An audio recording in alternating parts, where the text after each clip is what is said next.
अस्सलाम वालेकुम जी। ये वीडियो उनके लिए जो कहते हैं रेज़न आर्ट कौन सा कोई मुश्किल काम है भाई, ये तो ऐसे ही हो जाता है। तो कौन कहते हैं ऐसे हो जाता है? सबसे पहले तो जो इसके लिए खज्जर खवारी करनी पड़ती है ना। हम जो रेज़न आर्टिस्ट है ना, इनको कुछ भी दिखता है ना सड़क पे चलते हुए, इवन मुझे सबका नहीं पता, लेकिन मुझे जब कुछ भी दिखता है मैं कहती हूँ ये भी रेज़न में जा सकता है, इसको भी उठा लूँ, इसको भी उठा लूँ, इसको भी ड्राई कर लूँ। तो ये सारे जो फूल इस टाइम ड्राई हैं और ये आपको रेज़न में प्रिजर्व हो के तो बड़े खूबसूरत इयरिंग और ये सारी चीज़ें आपको दिखती हैं। ये हमें सड़कों से जहाँ भी किसी के घर के पास फूल लगाओ, कुछ लगाओ, चलते चलते ये चोरी उतारना पड़ता है, और ये डरते हुए कि भाई पकड़े ना जाएं, ठीक है ना। तो एडा सौखा कम नहीं है रेज़न आर्टिस्ट बनना। तो बराए मेहरबानी अगर तुम मोटिवेट नहीं कर सकते तो इस तरह गल्ला भी ना सुनाया करो, ठीक है ना।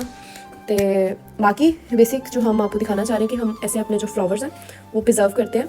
कितने भी मोहल्ले च किसी भी घर तो बाहर किसी तुहानू दिसे तो तुसीं उहनूं तोड़न तो गुरेज नहीं करना, पहली गल, ठीक है। बेशक ਤੁਹਾਡੀ बेइज्जती हो जाए, कुछ भी हो जाए, तुसी ਉਹਨੂੰ तोड़ के ही छड़ना है, तुसी ਉਹਨੂੰ घर लैके आना है, फिर ਉਹਨੂੰ ड्राई करना है।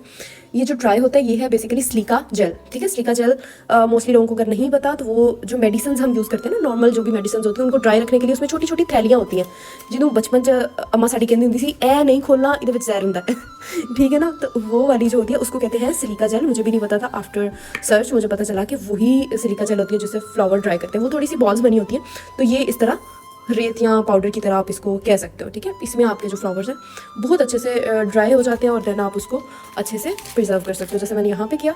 और कुछ मैं डिफरेंट रख रही हूँ, यहाँ पे येलो फ्लावर्स रख रही हूँ, यहाँ पे ये वाइट और ये रख रही हूँ, ठीक है। तो इसे आपने बहुत अच्छे से आप ग्लव्स वगैरह पहन लो। मुझे तो मैं तो रेज़न का काम करते हुए भी नहीं पहनती, पता नहीं क्या गंदी आदत है, मुझे मज़ा ही नहीं आता काम करने का। लेकिन आप लोग ग्लव्स वगैरह पहनो, बच्चों से ये चीज़ें ये जो है ये दूर रखें, ताकि क्योंकि ये एक तरह का जहर होता है, जैसा कि हमें बचपन में बताया गया। तो बच्चे वगैरह खा सकते हैं इसको सेरेलैक या साबूदाना समझ के, तो आप उनसे बचें। इस फ्लावर के अंदर ना इसके बीज हैं, तो वो इसी में मिक्स होके हुए हैं। तो ये फ्लावर बड़ा मतलब ये जो है ना ये बहुत अच्छा है। लाइक अगर ये आप अपने घर में इसको लगाओ तो इसके बीज जो है ना इसके ईजीली जो है वो बहुत जल्दी ग्रो कर जाता है इसका दरख्त। बट ये तो मैंने किसी के घरों बाहर मैं चोरी किया मैं अपने घरों नहीं तोड़ा, ठीक है ना। तो आज मैं बस थोड़ा सा अपनी कबर्ड अपनी चीज़ें जो है वो थोड़ी मैं करी थी, सेट करी थी, काफ़ी मैस हुआ था।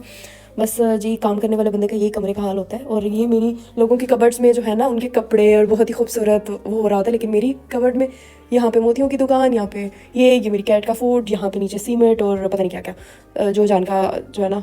ये ड्रॉ भी आप किसी उसमें ना रहे, ये ड्रॉ भी माशाल्लाह से मोल्ड्स के साथ जो है ना भरे हुए हैं। तो यही चीज़ें मेरे पास आपको टेबल पे ये सब ही दिखेगा। ये रेज़न का भी मेरा ऑर्डर पेंडिंग है, ये पड़ा हुआ है।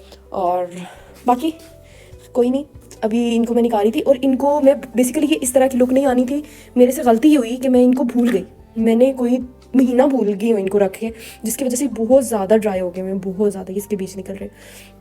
तो आपने भी रख के भूलना नहीं है। तकरीबन 3 to 4 डेज़ के बाद आप निकाल लें। अगर आपके घर में नमी या फ्लावर में पानी मतलब लिक्विड चीज़ ज़्यादा है, तो अगर फ्लावर नॉर्मल है जिसमें इतना लिक्विड नहीं है तो आप उसको जो है 1.5 डे या 1 दिन के बाद 2 दिन के बाद आप उसको निकाल सकते हो। अच्छा ये मैंने इसमें नहीं रखना, मैंने इसके लिए अलग पैक निकालना है। तो बस ये बताना था। तो ओके जी, अल्लाह हाफ़िज़।